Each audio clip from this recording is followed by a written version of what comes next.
أعوذ بالله من الشيطان الرجيم بسم الله الرحمن الرحيم رب اشرح لي صدري ويسر لي أمري واحلل عقدة من لساني يفقهوا قولي رب زدني علما اللهم صل على سيدنا محمد النبي الأمي وعلى آله وأصحابه وبارك وسلم بسم الله الرحمن الرحيم.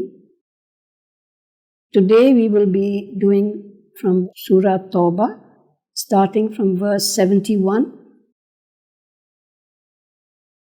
وَالْمُؤْمِنُونَ وَالْمُؤْمِنَاتُ بَعْضُهُمْ أَوْلِيَاءُ بَعْضٍ يَأْمُرُونَ بِالْمَعْرُوفِ وَيَنْهَوْنَ عَنِ الْمُنكَرِ وَيُقِيمُونَ الصَّلَاةَ وَيُؤْتُونَ الزَّكَاةَ وَيُطِيعُونَ اللَّهَ وَرَسُولَهُ أُولَئِكَ سَيَرْحَمُهُمُ اللَّهُ إِنَّ اللَّهَ عَزِيزٌ حَكِيمٌ. The truly believing men and the truly believing women. The word mu'minun has often been translated as the truly believing men and women. And Muslimun is the believers. And as we had done this earlier, that Muslim means one who has accepted the faith. But mu'min means one whose faith has entered his heart and now he tries to practice as fully as he can. So a mu'min is a true believer. So the truly believing men and the truly believing women are friends and helpers of one another. And they practice the good and discourage these are the qualities of the mu'minun. If you can, sort of make a list in your mind. What do? They are friends. Men and women who are truly believers, who are mu'minun, have the same qualities and they are also helpers of each other. So they are friends and helpers of one another. They prescribe the good and discourage the evil. This is the translation of Amr bil Maruf and Nahi Anil Munkar. So that means that you tell people what is the best thing to do, what is the good thing to do, and you discourage people from doing the evil or the wrong thing. And the fifth quality is that they establish prayer. Sixth is that they pay the zakat. And seventh is that they obey God. And eighth is that they obey His messenger. So these are the basic qualities of the mu'minun. From this you can also sort of glean this meaning that the status of women, that spiritually women have the same standing as the men. In this world, for various reasons, for organizational purposes, men are the leaders. But spiritually, and religion is all about spirituality, because in the end, when we go to heaven or hell, that is the spiritual world. So spiritually, men and women have the same standing. And they have the same obligations, both spiritual, social, and moral obligations are the same. Even the punishments are the same, even though the women are much weaker physically, but the punishments are also the same. وَعَدَ اللَّهُ الْمُؤْمِنِينَ وَالْمُؤْمِنَاتِ جَنَّاتٍ تَجْرِي مِنْ تَحْتِهَا الْأَنْهَارُ خَالِدِينَ فِيهَا وَمَسَاكِنَ طَيِّبَةً فِي جَنَّاتِ عَدْنٍ وَرِضْوَانٌ مِّنَ اللَّهِ أَكْبَرُ ذَلِكَ هُوَ الْفَوْزُ الْعَظِيمُ. God has promised the truly believing men and the truly believing women gardens beneath which rivers flow. Garden is the translation of Jannah. The Jannah is a garden. They will abide in them forever, in the pure abodes in the gardens of Eden. Jannate Adnin. Adan is a very high station in the various stations of Jannah. Jannah has about 7 stations. And also it means something that lasts forever. So they will abide in them forever, in the pure abodes in the gardens of Eden. Indeed, acceptance by God is the greatest blessing and the greatest success. So here Ridwan has been mentioned. Ridwanum min Allah. This means that they have done so much good in this life that God is pleased with them. God has accepted them as the mu'mineen and God has accepted all the good deeds that they have committed. That is, they have earned the pleasure of God. And according to some commentators, Rizwan also means the highest paradise. It's not just a state of a person, but it also means the actual place, the highest state of paradise. So these rewards of, Jannatun Tajri min tahti al-anharu, these are mentioned throughout the Quran, as you must have noticed. And men and women will all go to paradise on their own merit. It's not that if a man is good, he's the head of the family, he can take everybody along with him. No, everyone will have to answer for his own deeds. Ya ayyuhan nabiyyu jahidil kuffara wal munafiqina waghluz alayhim wa ma'wahum jahannam wa baisal masir. O Prophet, strive against the unbelievers and the hypocrites and be resolute with them. Their abode is hell. What an evil resting place. So here the Prophet is being asked to be strict with them. This is about, going on a war and people trying to stay back without any reason. So here the Prophet is being asked to be strict with them and strive against the unbelievers and the hypocrites. Because they made up false excuses saying that we have this problem and we have that problem and we can't go, even though they were able-bodied and they had enough wealth. So either the Prophet has to use force or he can use persuasion in order to make them join the army. And according to some commentators, Adan is the everlasting abode and is supposed to be one of the best parts of paradise. And according to some, it is located in the center of paradise. And through it runs the spring of Tasneem. We have heard about the spring of Tasneem, and this runs through Adan. Also, some people say that it is a city whose palace is the divine throne. And it is a palace of gold in which only prophets, martyrs, that is the shaheeds, and the just rulers will reside, will be able to go to the Jannat Adnin. يَحْلِفُونَ بِاللَّهِ مَا قَالُوا وَلَقَدْ قَالُوا كَلِمَةَ الْكُفْرِ وَكَفَرُوا بَعْدَ إِسْلَامِهِمْ وَحَمُّوا بِمَا لَمْ يَنَالُوا وَمَا نَقَمُوا إِلَّا أَنْ أَغْنَاهُمُ اللَّهُ وَرَسُولُهُ مِنْ فَضْلِهِ فَإِنْ يَتُوبُوا يَكُ خَيْرًا لَهُمْ وَإِنْ يَتَوَلَّوْا يُعَذِّبْهُمُ اللَّهُ عَذَابًا أَلِيمًا فِي الدُّنْيَا وَالْآخِرَةِ وَمَا لَهُمْ فِي الْأَرْضِ مِنْ وَلِيٍّ وَلَا نَصِيرٍ. So they swear by God that they did not say this even though they spoke words of disbelief. They disbelieved after coming to belief and designed a plot which was unsuccessful. For what were they taking revenge except that God enriched them out of His bounty, and so did His Prophet. We'll take it up to here. Now, there were some people who had said things about the Prophet. They had also designed a plot against the Prophet in order to try to kill him. And they had disbelieved after coming to belief. That means they first accepted Islam and then they rejected it. And then they designed the plot to kill the Prophet. But that plot, of course, was unsuccessful. So what were they taking revenge except that God enriched them out of His bounty and so did His Prophet. And it is mentioned here that some people, some hypocrites, had killed somebody and they needed to give blood money, which they did not have. So the Prophet paid the blood money on behalf of one of these hypocrites. And also this thing about enriching them out of God's bounty is the fact that in Medina they became prosperous because of the Muslims, after the Muslims migrated to Medina. If they repent, it will be better for them. But if they turn back, God will punish them with a painful punishment in this world and the hereafter. Then there will not be for them in this world any friend or helper. So they are being warned that if they carry on with all these plots that they make against the Prophet and the Muslims, then they will be punished severely in this world as well as the next, and then no one will be able to help them. In this world, you can always cry out for help. And for these hypocrites, the people of Makkah, the pagans of Makkah, the mushriks of Makkah were always willing to help anybody who wanted help against the Prophet and the believers. But in the next, they are being told that there will be no one to help them. وَمِنْهُمْ مَنْ آهَدَ اللَّهُ لَإِنْ آتَانَا مِنْ فَضْلِهِ لَنَصَّدَّقَنَّ وَلَنَكُونَنَّ مِنَ الصَّالِحِينَ.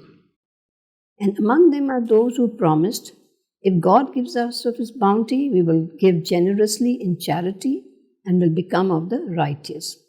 Now this refers to some people, especially particularly one person, who would say when they were asked to give charity, the Prophet was always promoting the good act of giving in charity.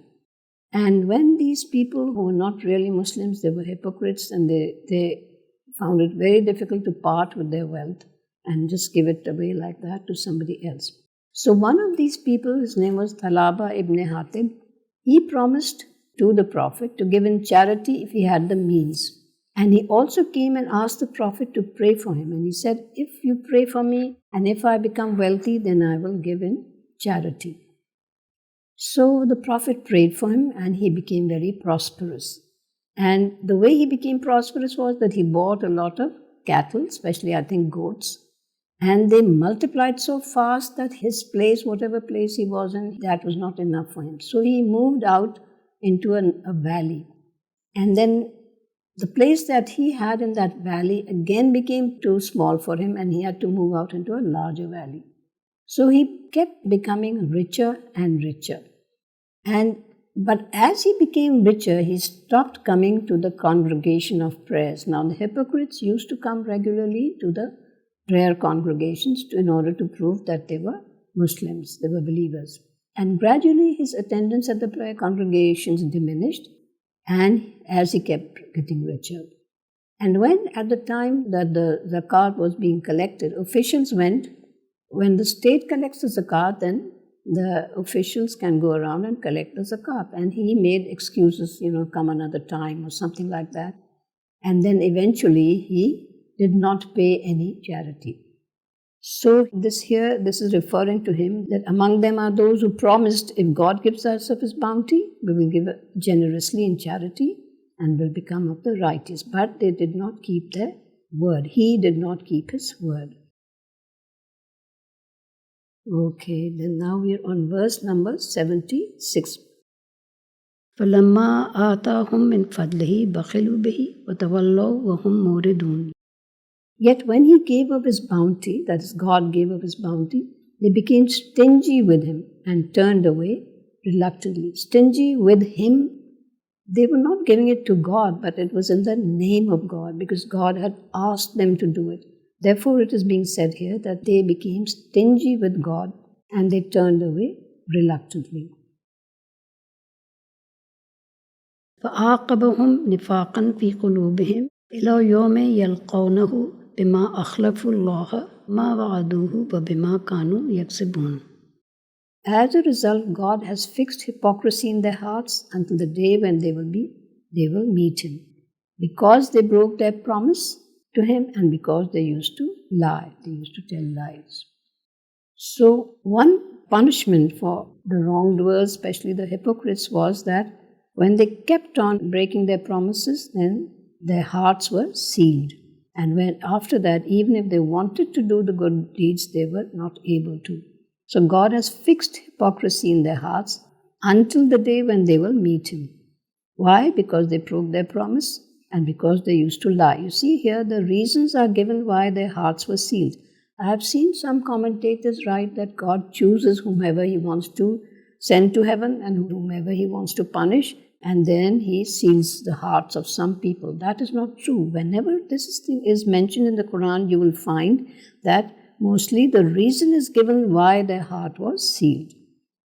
Now there is a hadith which says there are 4 signs of the hypocrite. When he is trusted, he betrays. He betrays his trust. Now betraying a trust also means making a promise and breaking it. That is a very serious matter. It's a major sin. It's one of the kabair. And when he speaks, he lies. That is, a hypocrite has no qualms about telling lies. When he promises, he reneges. That is, when he makes a promise, he breaks it. And when he argues, he wrongs, meaning that he makes all the wrong arguments. Now, this is mentioned in all the big accepted Sahih hadiths like Bukhari, Muslim, and so many others. أَلَمْ يَعْلَمُوا أَنَّ اللَّهَ يَعْلَمُ سِرَّهُمْ وَنَجْوَاهُمْ وَأَنَّ اللَّهَ عَلَّامُ الْغُيُوبِ. Do they not know that God knows of their secret and their confidential talk, and that God knows well all the unknown? Now, when somebody believes in God, then he is aware of God. Muttaqi also means someone who is conscious of God. Taqwa means consciousness of God, God consciousness. But when one does not believe in God, then you think you can deceive anybody, you can also deceive God. So when they did their secret meetings, plotting and planning against the believers and against the Prophet, they thought that no one can hear them, no one will know about it. But they did not realize that God knew what they were doing. So do they not know that God knows of their secret and their confidential talk? Sirrahum, sir means secret, and najwa means like a private meeting, private discourse. And God knows well all the unknown. Allamul ghuyub.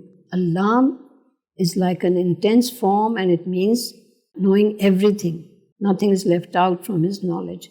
And ghuyub, ghaib, is the unseen. It has also been translated as the unknown. It is something which is not available to our sense perception. Like we have 5 senses: hearing, sight, smell, touch, taste. With the help of these senses, we are able to experience things in this world. If you eat something and it tastes good, then you know it's good food. If it has gone bad, if it has rotten, then you can tell by the smell and the taste. And so also everything in this world, all the material things we can experience with our sense perception, with our 5 senses. But there are other things which we cannot experience with our sense perception, and that is known as ghaib. And if you remember, right in the beginning when we read Surah Al-Baqarah, started reading it, it said, Hudan lil muttaqina. That is, there is guidance in it, there is hidayat or guidance in it for the muttaqi. Muttaqi, those who are conscious of God and those who, and then the very next phrase says, Yuminuna bil ghaib. Muttaqi are those who believe in the unknown, in the unseen, in those things which are not available to us through our sense perceptions. And these things, of course, include God. We cannot experience God through our senses. And prophets have been, interacting with the people. They were there in the world in material form. So the prophets are those whom people experienced with their senses. They heard them, they saw them. But the wahi that came to the Prophet ﷺ was something that could not be experienced by everybody. In fact, by anyone. Except that the state that he used to get into, that was something that would tell them that he was receiving a revelation. In fact, once he was seated on a camel, and at once he started receiving the revelation, the wahi, and there was so much weight in the wahi that the camel just sat down, almost collapsed and sat down. So all these things are the unknown and the unseen, and these are the things that God knows everything about. And these are the things that when people start believing in those unknown, unseen things which the Prophet told us about, then they start to become pious or muttaqi or God conscious. الذين يلمزون المتطوعين من المؤمنين في الصدقات والذين لا يجدون إلا جهدهم فيسخرون منهم سخر الله منهم ولهم عذاب أليم. They who utter calumnies about those who give willingly in charity from amongst the believers and make fun of those who do not find much except their earnings through hard labor, God will punish them for this derision. For them is a painful punishment. Now, we were talking about charity, and the Prophet kept emphasizing the goodness in giving charity. So all the people who were true believers, they started giving as much as they could. Now, there were some people like Abdul Rahman bin Auf and Adi bin Hatim. They were very well off. So they brought large amounts to give in charity, whatever they were giving. Some people would bring the produce from their fields, their dates, or whatever they had, which they could part with. But there was a person called Abu Aqil who was very poor, and he started doing extra labor just so that he could give that in charity. But the hypocrites made fun of all of them. When the rich people brought lots of stuff to give, they started laughing, said, these people are showing off. They want to tell us how rich they are. And when the poor people brought little things, small amounts, then they started making fun of them as well. So these people were like, they didn't have any sincerity in their heart. That is why they were always trying to find something that they could criticize or ridicule or make fun of. Istaghfir lahum aw la tastaghfir lahum. In tastaghfir lahum 70 marratan falan yaghfir Allahu lahum. Zalika bi annahum kafaru billahi wa rasulih. Allahu la yahdi al-qawm al-fasiqeen. Whether you ask for forgiveness for them or do not ask for forgiveness for them, God will not forgive them, even if you ask for forgiveness for them 70 times. Because they denied God and His messenger, God does not guide the transgressors. Now the phrase used here 70 times is supposed to be a figure of abundance. It does not really mean exactly 70 times, but it means, if you do istighfar for them in abundance, even then God will not forgive them. Why? The same question comes up here. Why will they not be forgiven? Because they denied God and His messenger, and they kept doing it for a long time. For example, Hazrat Umar also denied God and His messenger. In fact, he was a very hot-blooded man, and he took up his sword and he was going to kill the Prophet. Several times he thought of doing this. But even though he denied God and His messenger, his reprieve or the time limit set for him had not passed, and he came to believe. When he heard his sister recite the Quran, then it touched him and he came to believe. But those people who are persistent, those who have become entrenched in their rebelliousness and transgression, then God will not forgive them, even if the Prophet asks for them to be forgiven. فرح المخلفون بمقعدهم خلاف رسول الله وكرهوا أن يجاهدوا بأموالهم وأنفسهم في سبيل الله قالوا لا تنفروا في الحر قل نار جهنم أشد حرا لو كانوا يفقهون. Those who stayed behind were pleased at their sitting back. Fariha is like being happy or rejoicing. So the hypocrites, instead of realizing their loss by not going with the Prophet, they were rejoicing at their being left behind. They thought they had accomplished something by just sitting at home and not participating in the expedition. So those who stayed behind were pleased at their sitting back after the departure of the messenger, and were averse to striving with their wealth and their lives. So in the jihad, people had to offer their wealth as well as their lives in the way of God. They would say to the others, do not go out in this heat. Now this say is an injunction to the Prophet. The fire of hell is hotter. Say to these people that if you're trying to avoid the heat of Medina, just remember that the fire of hell is much hotter. If only they would understand. So not only, has been the custom of all the people who are on the wrong, that they not only do the wrong things themselves, but they also want to propagate this. They want others to join them. Maybe one reason is so that they would not be the only ones to be blamed. So they were also trying to influence the others to not take part in the expedition. فَلْيَضْحَكُوا قَلِيلًا وَلْيَبْكُوا كَثِيرًا جَزَاءً بِمَا كَانُوا يَكْسِبُونَ. So they should laugh less and cry more. This is the punishment for what they have earned. And according to some commentators, in the hereafter, they will have nothing to do except to cry forever. And there is also hadith in which the Prophet ﷺ is reported to have said, if you knew what I knew, you would laugh little and weep much.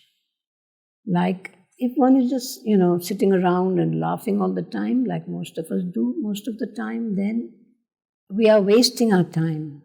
Because those moments, if we did something useful according to the injunctions of the Prophet and of injunctions of God, then maybe we would be rewarded so much that we would not have to cry in the hereafter. Now, there is a little spiritual explanation for what we had read a little earlier about the hypocrites not wanting to give anything, because the good spiritual persons are the opposite of the hypocrites. They are satisfied with what God gives them, and they worship and remember God when no one can see. So they are not worshipping God or doing their religious rituals and practices in order to show others that they are so religious and good. They just do it for the sake of God. And for their private discourse is worship, not mockery. That means that when they are alone, whether with God or they are alone with some other believers, then their private discourse is based on worship and all the things, good things that we have been told about, and they are not indulging in mockery and making fun of other people. Also about the ghaib, I'd like to make one more point here, that the ghaib is also something, we know it's not available to our sensory perception, but it also means that maybe it's not there in the present moment, and they have occurred at a different moment in time, or in a different state of being, if we can understand that, in a different state of being. Now we come to verse number 83. فَإِن رَجَعَكَ اللَّهُ إِلَىٰ طَائِفَةٍ مِّنْهُمْ فَاسْتَأْذَنُوكَ لِلْخُرُوجِ فَقُلْ لَن تَخْرُجُوا مَعِيَ أَبَدًا وَلَن تُقَاتِلُوا مَعِيَ عُدُوًّا إِنَّكُمْ رَضِيتُمْ بِالْقُعُودِ أَوَّلَ مَرَّةٍ فَاقْعُدُوا مَعَ الْخَالِفِينَ. If God takes you to a group from among them and they ask your permission to go out, say, "You will not go out with me ever, and you will not fight with me against an enemy. You had chosen to stay behind the first time, so now stay with those who stay behind." So, according to some commentators, this is about the believers. There were also, besides the hypocrites, there were also some believers who for some reason or the other decided to stay back and not go along with the Prophet in the expedition of Tabuk. So here the Prophet is being told to ask them, say that you will not go out with me ever. So this will be their punishment, that later on, even if they want to and even if they can, they will not be allowed to go with the Prophet ever. And they will be deprived, of course, of the rewards in the hereafter. According to some commentators, that this verse makes it clear that it's not befitting to allow a transgressor to participate in a jihad.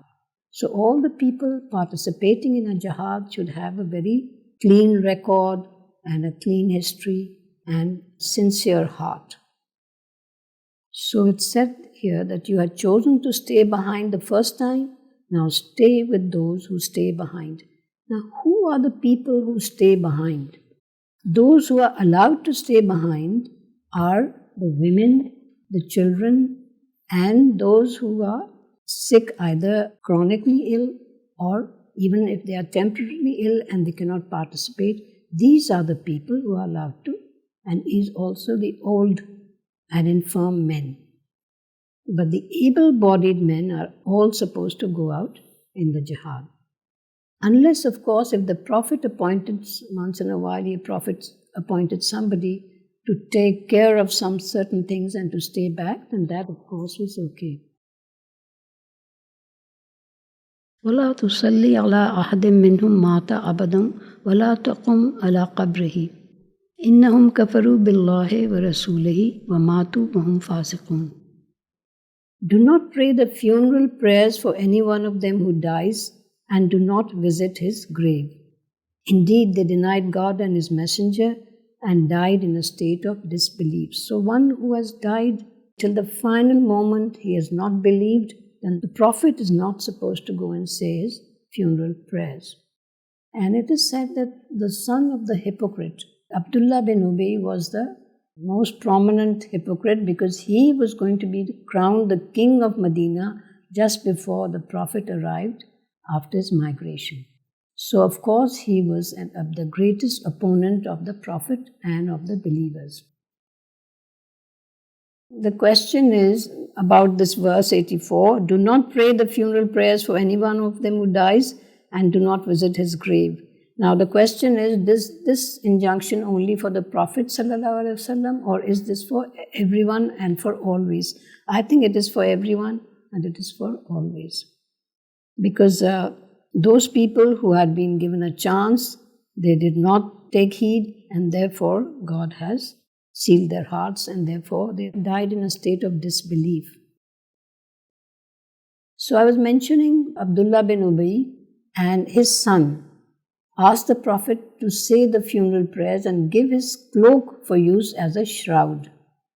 Now, people, when they wanted their relatives to help them in the hereafter, they would come and ask the Prophet for his cloak that he was wearing at the time, and then they would use this as the funeral shroud, wrap him up in the cloak of the Prophet.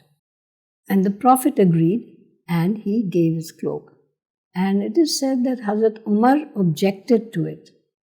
And he said, how can you give your clothes to this hypocrite?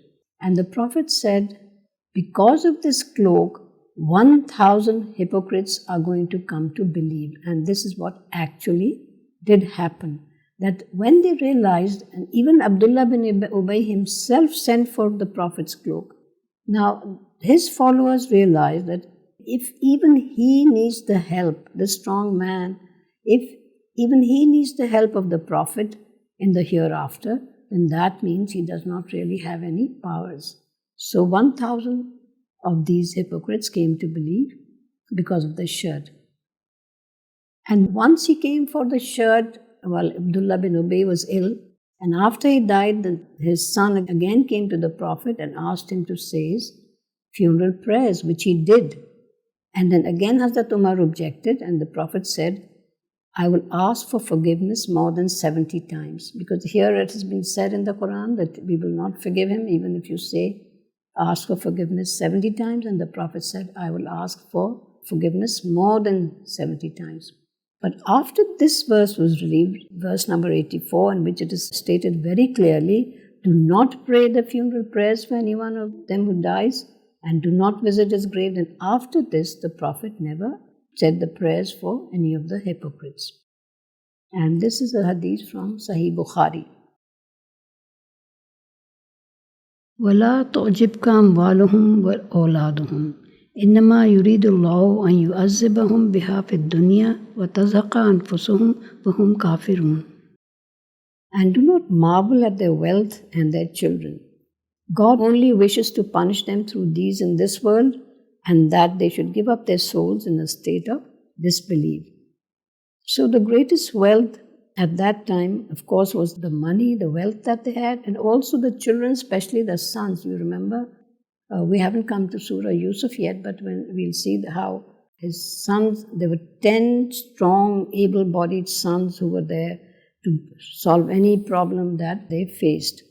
And this was the reason they became jealous of their stepbrother, Hazrat Yusuf alayhi salam, because he said, we are a big band, a strong band, and how can the Prophet love this little child more than us? So they were the great source of strength for the family. So here it is said, do not marvel at their wealth and their children, because God will punish them through these very things, through their wealth and their children. And they will give up their souls in a state of disbelief. According to Allama Razi, verse number 55 that we had read earlier was revealed for those hypocrites present at that time, at the time of the Prophet, and 85 is for other hypocrites at any time. وَإِذَا أُنزِلَتْ سُورَةٌ أَنْ آمِنُوا بِاللَّهِ وَجَاهِدُوا مَعَ رَسُولِهِ اسْتَأْذَنَكَ أُولُو الطَّوْلِ مِنْهُمْ وَقَالُوا ذَرْنَا نَكُنْ مَعَ الْقَاعِدِينَ. And whenever a surah is revealed with instructions to believe in God and to fight along with the messenger, those who are strong among them say, leave us so that we can be of those who stay behind. So it is said that Abdullah bin Ubay, Jaddi bin Qais, and Mutab bin Khashir, they were all hypocrites. They asked to stay back, and along with them there were about 70 people, 70 hypocrites, and they of course were following their leader. If Abdullah bin Ubay had said we have to go, then they might have gone. So there were 70 people who stayed behind. And it is also argued that if they were financially and physically unable to go, then there would be no need for them to ask to be left behind. So since they were able, they had to come and take special permission. رضوا بأن يكونوا مع الخوالف وطبع على قلوبهم فهم لا يفقهون. They preferred to be of those who stay behind. Now, so many times this has been mentioned, be of those who stay behind. Now, those who stay behind, we have already mentioned, were the weaker people of the society, like women, children, the sick, the terminally sick, and the old men as well. The women, of course, were not obliged to participate in the wars, but there are instances in which the women did participate, and especially at the time of the Prophet, they were known to carry the dead bodies away from the field. They were known to supply water. Even Hazrat Aisha brought water to give to the wounded. And some women were so strong that they carried the dead men away from the field. Now, but they are not obliged to do these things. And in a few cases, women have also taken up the sword. There is a special case of Hazrat Ammara. She took part in several expeditions, and in the end she also lost a hand in one of the expeditions, and she was also protecting the Prophet at the time of the Battle of Uhud. And there is a hadith in which the Prophet is reported to have said, "To my right and to my left, whichever way I looked, I saw Ammara defending me." And the Prophet never used the sword to fight, because it is said that, this is not mentioned anywhere, but this is understood that the prophets have the strength of not just one man, but several men together. So if they started fighting with the sword, then it would become difficult for the other people. Just as you remember the case of Hazrat Musa alayhi salam, Moses, when he was leaving Egypt and he saw a person quarreling with the Bani Israeli, and he just gave him one blow and that man died, because he himself was not aware of his strength. He had not been appointed a prophet at that time, and he was not aware that he had so much strength. لكن الرسول والذين آمنوا معه جاهدوا بأموالهم وأنفسهم وأولئك لهم الخيرات وأولئك هم المفلحون.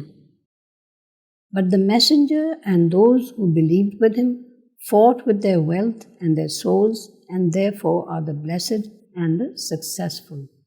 So who are these people who believed with the Prophet and they fought with him with everything that they had, with their wealth and their souls, that is their lives?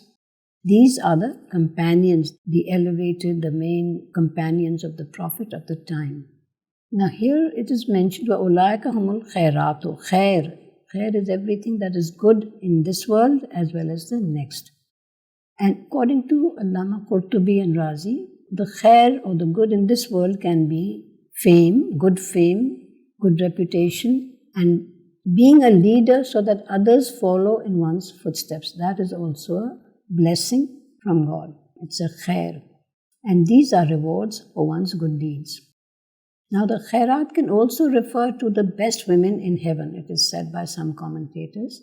And it can mean the hurs, the huari or the hurs that we are supposed to know about, that the men will be rewarded with hurs in heaven. It can also mean the good women of this world who have gone to heaven on their own merit.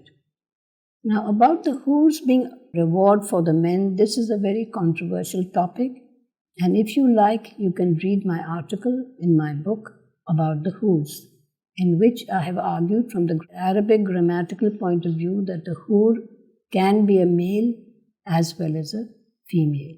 And this is there in my book, Wisdom from the Quran. أعد الله لهم جنات تجري من تحتها الأنهار خالدين فيها ذلك الفوز العظيم.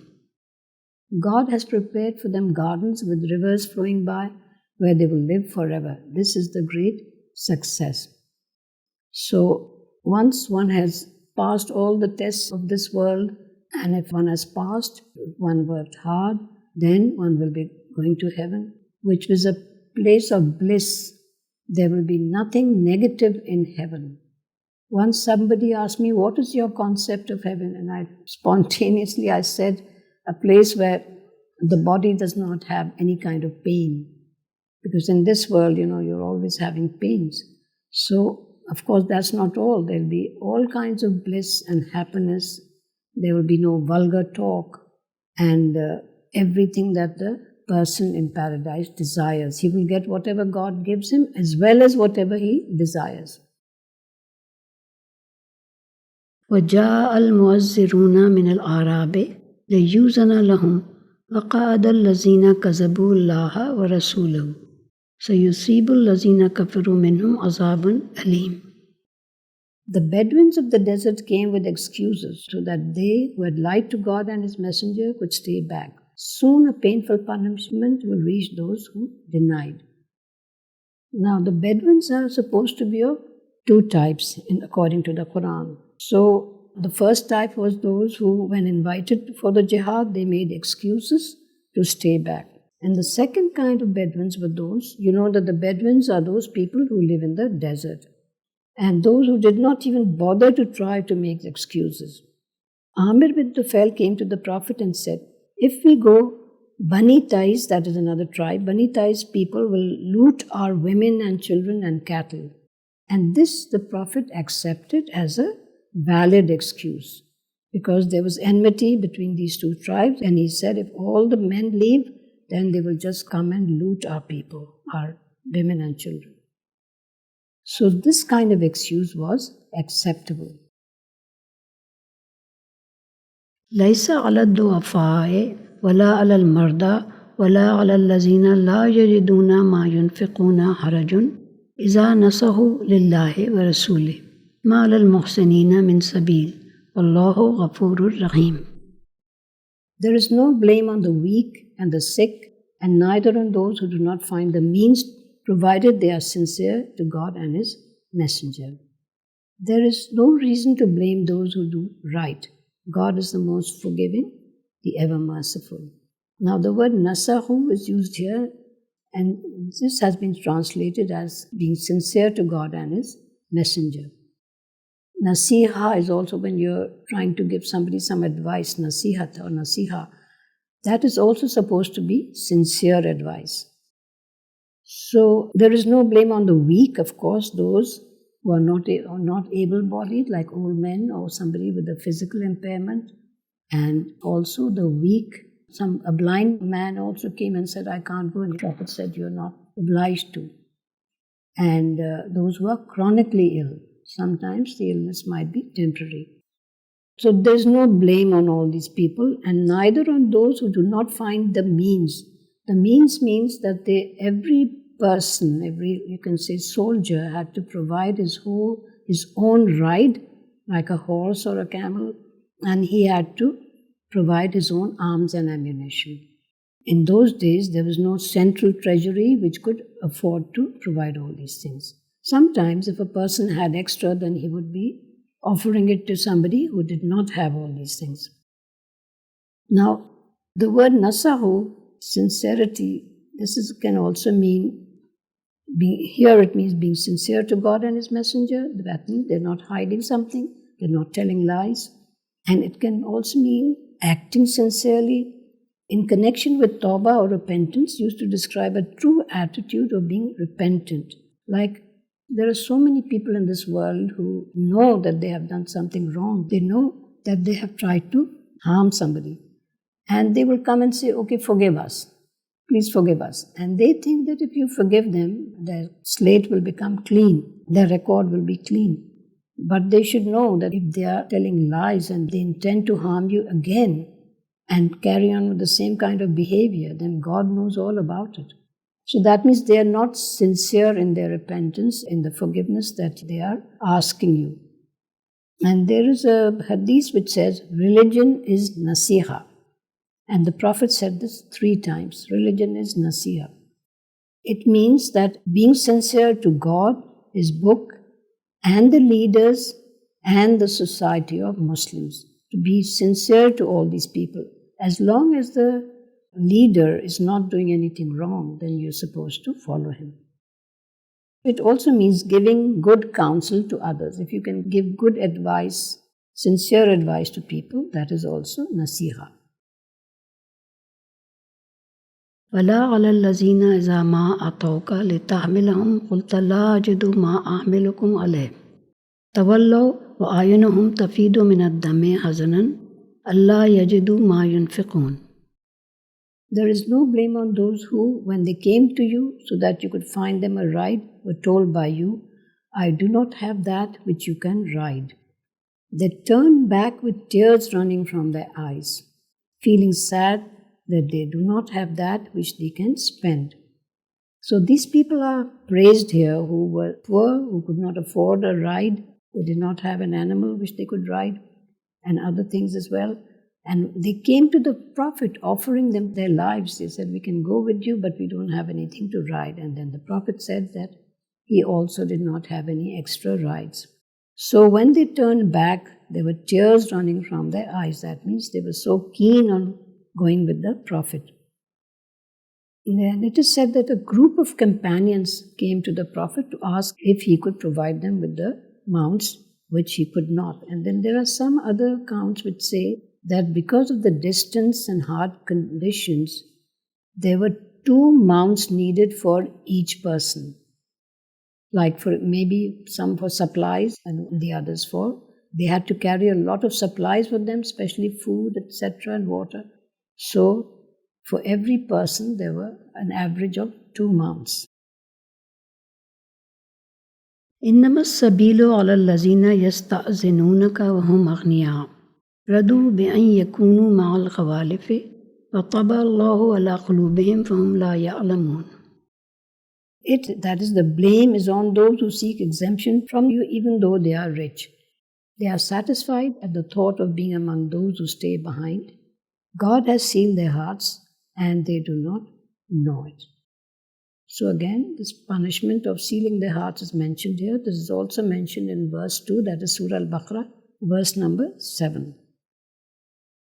It's also explained here that we were talking about nasahu, of sincerity, and the sincerity is for Allah, His Prophet, His book, leaders of the believers, and for all believers. And for Allah it means a strong belief that Allah is free of all imperfections. And for the Prophet, when we are sincere, the belief is that there is a strong belief in his prophethood, that he is the Prophet appointed by God, and also trying to follow him and to honor him and to love him and his Ahl Bayt, that is, the people of his family. So all these are being sincere to the Prophet.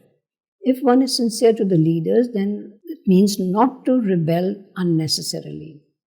If they slip, that means if they do something wrong, to give them good advice, provided, of course, they follow your advice. And for the general people, it is to guide them sincerely and to pray for them and to be keen on their welfare. I think we can take it up to here.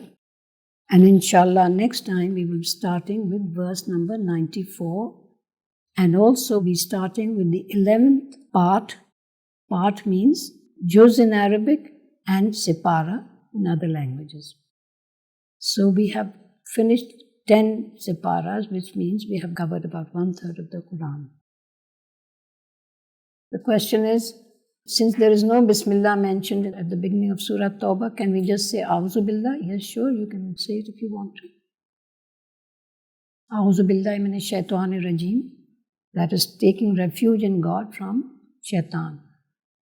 Because even some people have gone astray just by reading the Quran because they didn't have the sincerity, they didn't have the intention to benefit from it, and also they left Shaitan to his devices. So therefore it is good to, and this is also mentioned in the Quran, that when you start to read the Quran, then you should ask for refuge in God.